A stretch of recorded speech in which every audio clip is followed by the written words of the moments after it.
You ask Tiger to solve. This deals with linear equations with one unknown. The final result is r equals -19/16. Let's solve it step by step. Simplify the expression. Expand the parentheses. Multiply the coefficients. Simplify the arithmetic. Expand the parentheses. Multiply the coefficients.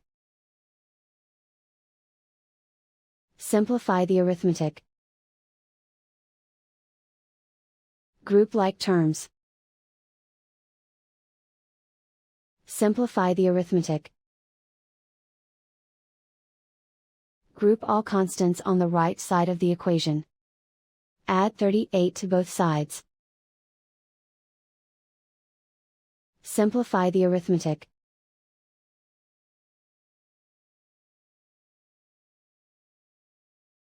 Isolate the r.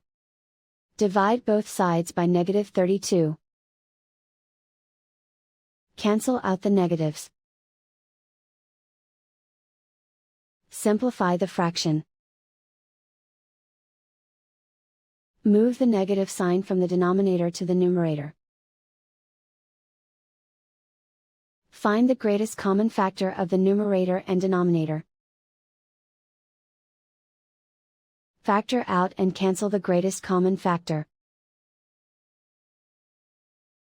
And so the final result is r equals -19/16.